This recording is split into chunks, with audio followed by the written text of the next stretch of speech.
Okay, this is Ralph Eckert for Billiard Network, and today's tutorial is about, direction basically. I want to tell you or show you how you can, especially if you have ball in hand, and you have to pocket a ball and to give the cue ball every direction, 360 degrees, this way, this way, this way, and so on. And how we can use our previous tutorials not only to figure it out, but to know in which direction the cue ball is actually going. So I hope you're going to enjoy that, and we will do it like usual in 3 different levels. So we start with a lower level, right, for the beginners or nearly beginners, and then we go to an intermediate level drill, and also for a pretty hard one for the better players out of our group.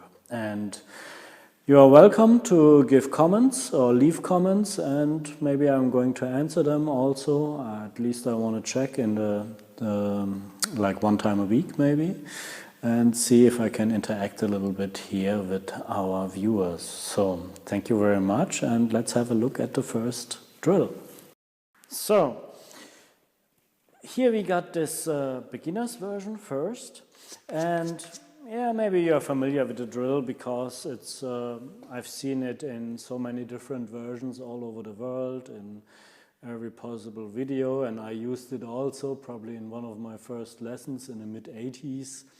So it's about direction, and we start with ball in hand. You have to pot this ball over there and bring the cue ball. In the beginning we go for gaps rather than caroms. So I want to get the cue ball on this rail, then between 1 and 2 ball, and then between 2 and 3 ball, between 3 and 4, 4 and 5, 5 and 6, and over here, and the same basically on the other side.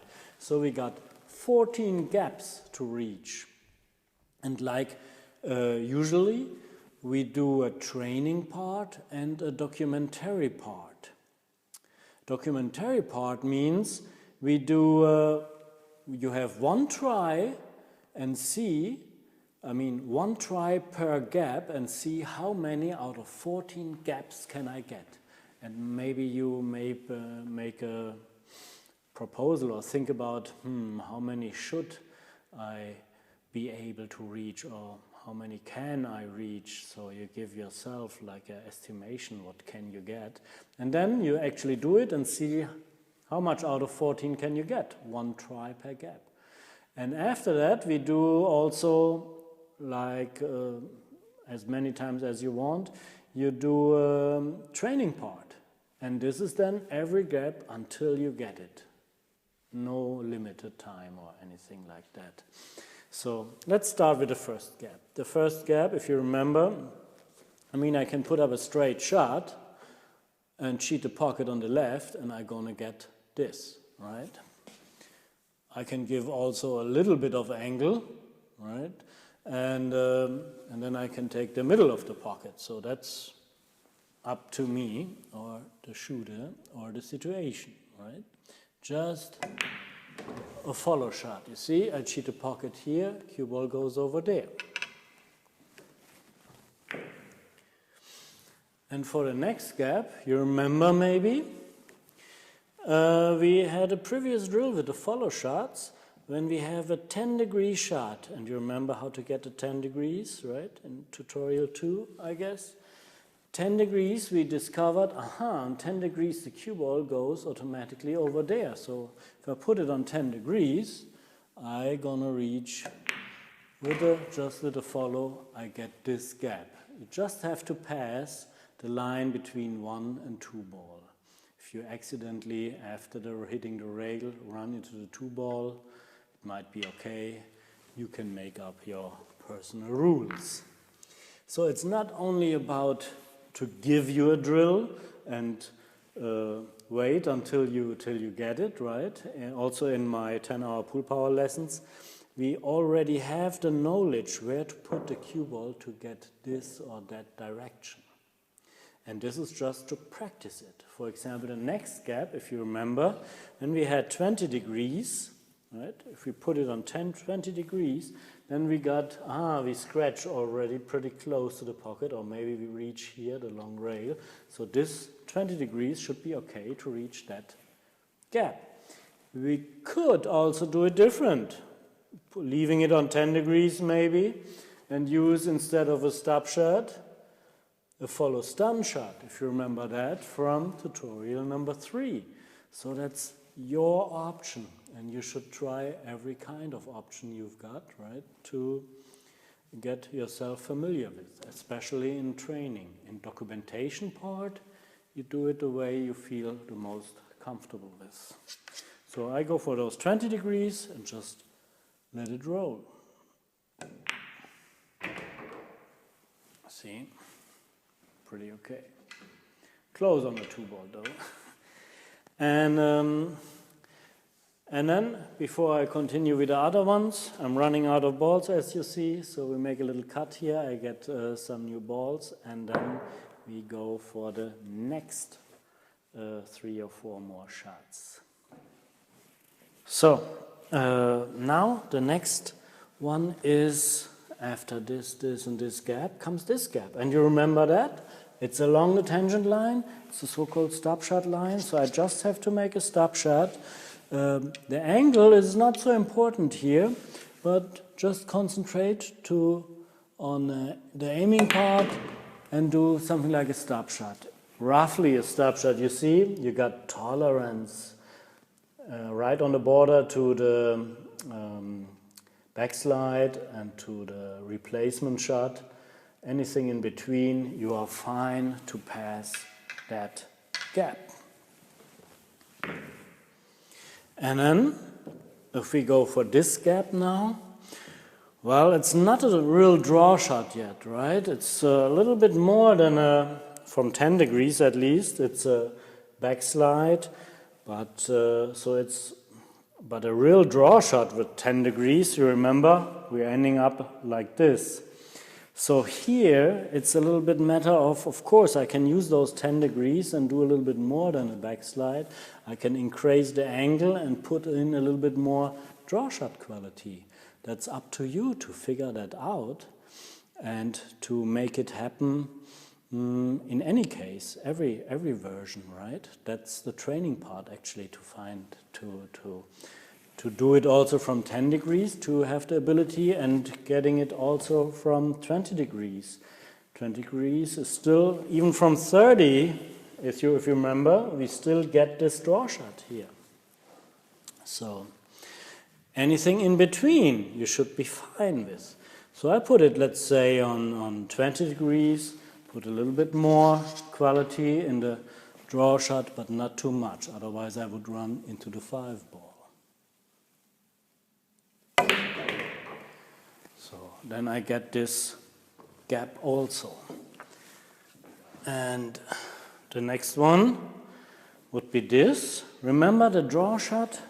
So here approximately we got the draw shot with good quality on 10 degrees and approximately here from 20. So let's put it on 15 and make a nice draw shot. Should be okay to land anywhere between 5 and 6 ball. Right? Just pass this line. If you pass it here or here, doesn't matter much. Just the line between 5 and 6 ball. And then for the next gap over here, I use one of those balls, because after you've done that, then you see you got the same picture on the other side. So just the same 7 shots on the other side, and you just repeat them. And to get here, remember, draw shot, high quality, 10 degrees about here. I could go for 10 degrees, cheat the pocket, and still get here. I can put it on 0 degrees, cheat the pocket on this side, and come over here, or put just a very gentle angle on it and make a nice draw shot. Anywhere between the pocket and the 6-ball is okay. So, and now you can imagine the same thing applies from this kind of angle for this side. But now we take a closer look to the intermediate version of this drill. So now from this version, where we have the cue ball, the ghost ball is in the center of the table, and this ball, the object ball, is in front. We change now to intermediate level, just easy by putting the object ball in the center and shooting into this corner over there. So for every gap, still 14 gaps, we have now, the distance in direction of the gaps is pretty much the same, but the distance to the pocket is longer, so it requires a little bit more potting ability and still get the cue ball into the right direction. We start obviously with this gap, so it's just a straight shot, so that's easy for you to accomplish. But it doesn't matter if you, if you scratch, I would say no count, but however, you can make up the rules. And remember, it's always like documentation day. Maybe one time a week you make a documentation where you have one try per gap only. One time per week only you have the possibility to achieve some goal you set for yourself. For example, in the beginning you started with 4 out of 14 gaps, and then your goal is to get 10 or more.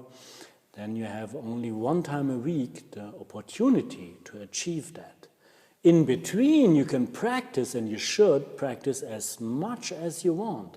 This gives you this non-repeatable effect. This makes this training a little bit more valuable, okay? And then of course, so now here we had those marks from the tutorials, previous tutorials, so there we know exactly how 10, 20, 30 degrees look. Here there are no marks, so you have to, the next step, to find out yourself what kind of angle do I need to pass between 11 and 12 ball, right? And still pot the ball. Anywhere here after you pass those balls, if you hit the rail and hit after that the 11 ball, it still counts, because it happened to me, so I make the rules, of course. But just like before, if you pass this line, then it's fine.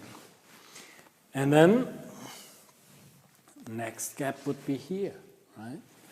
What kind of degree do we need here just to, in order to make just a follow shot and get this gap? Right? So sooner or later you will get yourself familiar with how 10, 20, 30 degrees look like, right? So you can identify by yourself every shot on the table. And if you got the object ball over there, where is the tangent line now? It's certainly not here, right, when I'm shooting there. Tangent line goes more into the direction of those two balls. So here I can get this, we make a pause because I'm running out of balls, and then we figure out how to get the idea to get this, and that gap next, okay?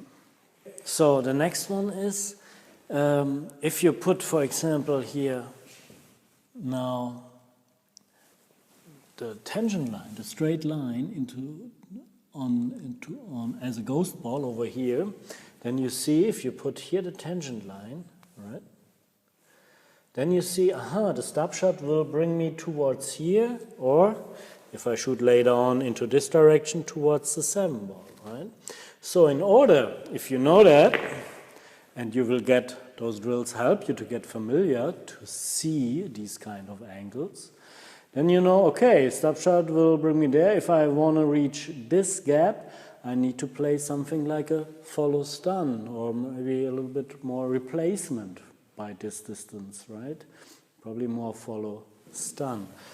If I keep something close to 10, 15 degrees. Okay.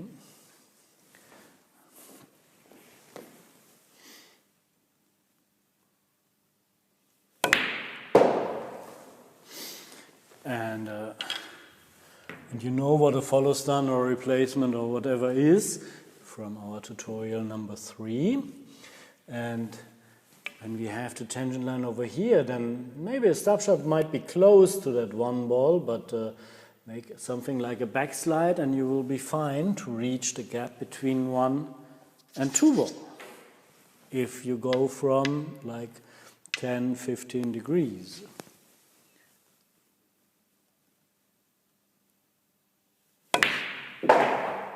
Oh, no, was still too much on a stop shot.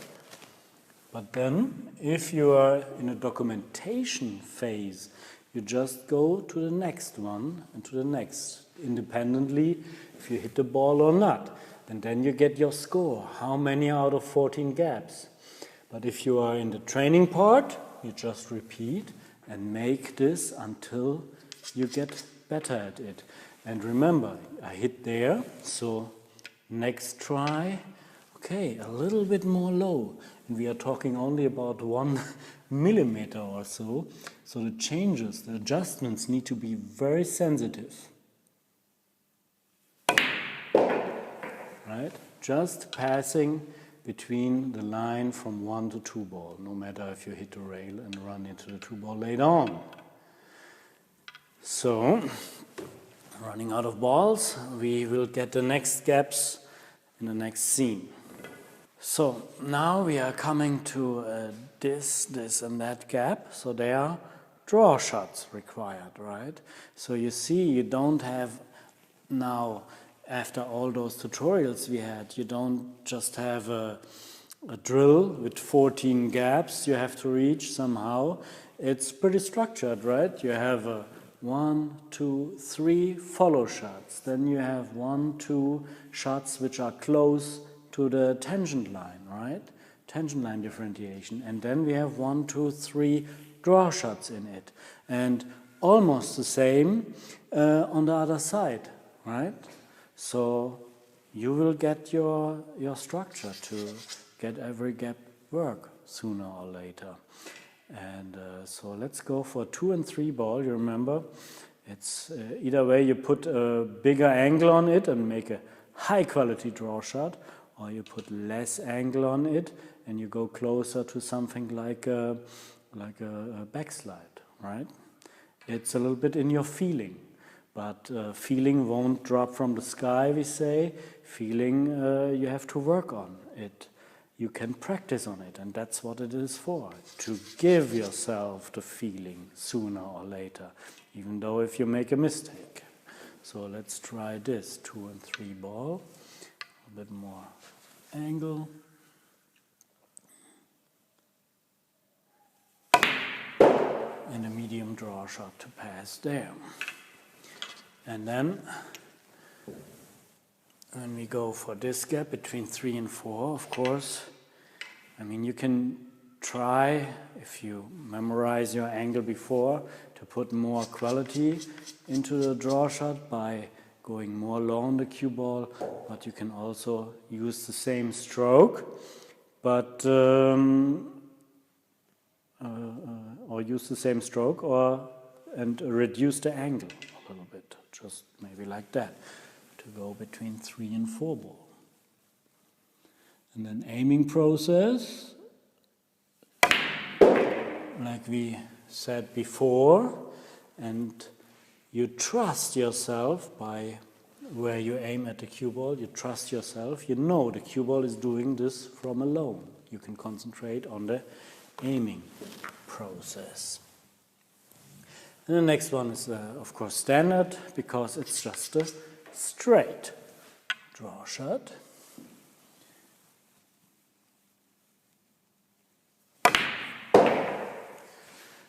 And extra straight if you put it back even in the pocket here, maybe bonus point or not, depending on your rules.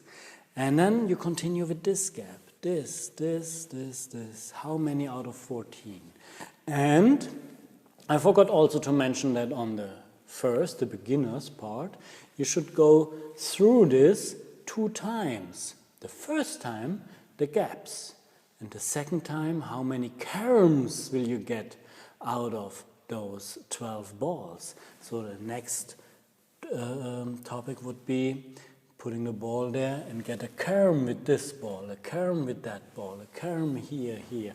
How many caroms can you get? It's a little bit more difficult than the gaps because the gap is like this, right?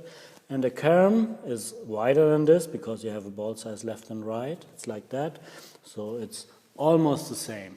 It looks more difficult, but it's not much more difficult. So then you can, you got something to do, I guess. And let's have a look now on the next version for the better players. This version now, the previous versions were orientated here on half diamond intersections, by the way. But this version, as you see, is pretty clear. We got every second diamond here. So, and of course you can still make a little bit intermediate level drill out of it with ball in hand, but really tough is this drill when you got ball in hand behind the head string only, right? So then you have bigger requirement of potting and still a big requirement of the direction, right? And it's all about, remember, potting, direction, speed, patterns later on. And so we increase a little bit the ability of potting here. And we got 12 gaps this time. This gap, anywhere here between 1 and 12 ball, or even you make up the rules if it counts, because it requires nice straight quality. If it counts if you make the cue ball also into the pocket. So this gap you have to reach, then that gap, this gap, your rule, if you count that or not. This gap, this, so 12 gaps all the way around. And after that, you see the gaps are a little bit easier, a little bit wider now, right? Okay, potting more difficult, gaps are easier because they are wider. But you don't make only one turn, you still make a second turn where you have to make the caroms. You have to carom into the 1 and the 2, and they are more difficult now. They are more far away, right? And then you take the average between those 2 terms, how many out of 12 in the first term, how many out of 12 in the second term, and take the average. And there you got your result, and from your actual result you make up your goal. What do you like to achieve out of 12? If you already got 10 or more, you don't need to practice that anyway. But if you start with an average of 3 or 4, there's room to improve, right? And you might continue to practice this until you reach your personal goal, which can be 8, 6, 10, or like one time you want to make all of them. So anyhow, you should already know how this works theoretically. The straight shot maybe I don't need to show. Maybe a little angle, not so interesting to show. Let's go for maybe a draw shot between 4 and 5 ball. Okay, so it would be more like, it's very uncomfortable because with this ball also here, right? So let's try that.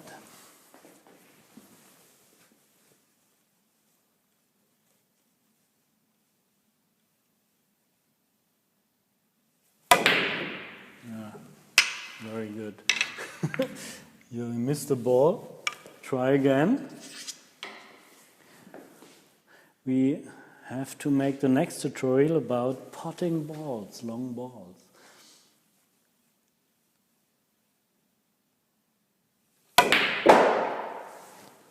So you hit the 4 ball now.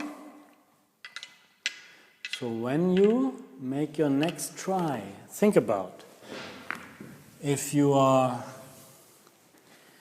in a documentary part, you just go for the next gap. If you are in the training part, you continue till you get it. So you take the same angle, same shot, and a little bit more low than before. Until you get this gap finally. And then you work yourself through. And yeah, I show you maybe at last a little bit more examples of direction drills. But yeah, I hope you like that tutorial. Or let's do it just now. Why not? You see also, for example, drills like this. You have to pot this ball, and maybe you have to get into shoot that ball and get gaps over here, or caroms. So you can turn it around the way, however you like it, but it's all about direction. Maybe 30% of potting, 70% of direction, not so much speed involved. So we try to differentiate everything out in our tutorial. Sometimes we practice a little bit more the speed, a little bit more the potting part, a little bit more the direction part. So, and the next tutorial, I know already, will be about the potting part. We had straight pottings, but not the 10, 20 and whatever degree shots. So I hope you like it. So this was Ralph Eckert for Billiard Network, and let's play now a little bit.